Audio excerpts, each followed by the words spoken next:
दुनिया में भेजौले वारे है भगवान बड़ी फुर्सत से तोहरा के सजौले वारे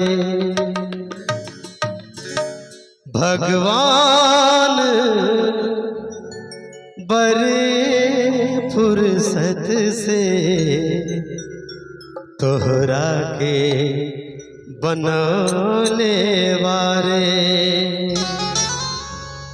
कैसे हमरे खातिर तोहरा के दुनिया में भेजौले वारे, हमरे खातिर तोहरा के दुनिया में भेजले वारे भगवान बड़ी फुर्सत से तोहरा के बनौले वारे भगवान बड़ी फुर्सत से तोहरा के बनौले वारे।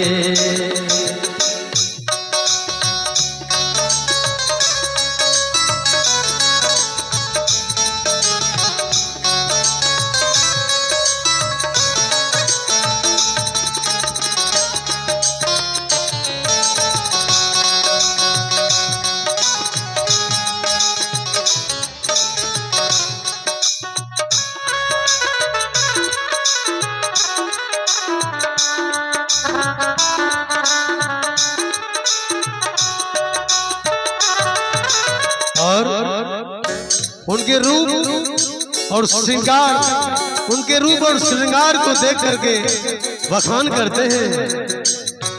होठवा तोहार जैसे भोर के किरनिया, आँखिया में प्यार के समाइल बा दुनिया।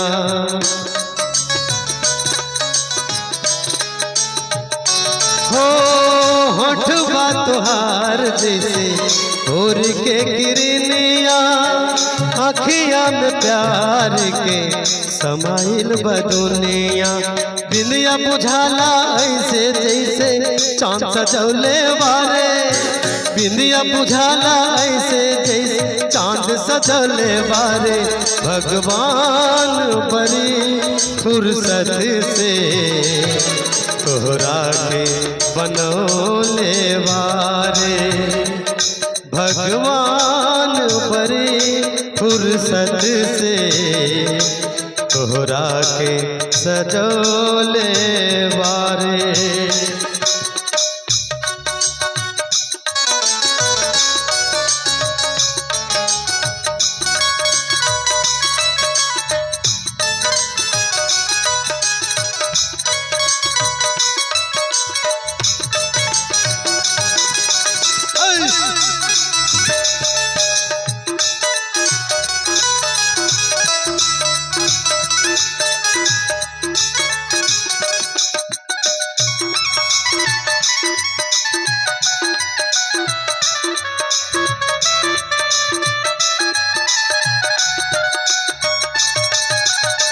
और उनको देख करके जब किसी भी सुंदर लड़की को कोई भी लड़का अगर देखता है एक बार ईमान जरूर भटक जाता है। क्या भैया?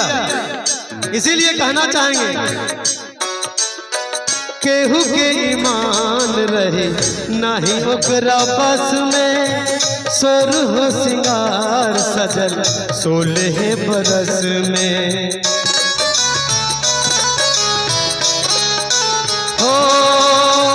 केहू के ईमान रहे नहीं ओकरा बस में, सोरह सिंगार सजल 16 बरस में।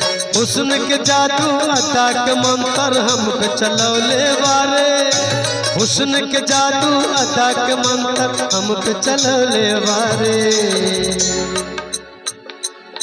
भगवान बड़ी फुर्सत से तोहरा के सजौले वारे भगवान बड़ी फुर्सत से तोहरा के सजौले वारे।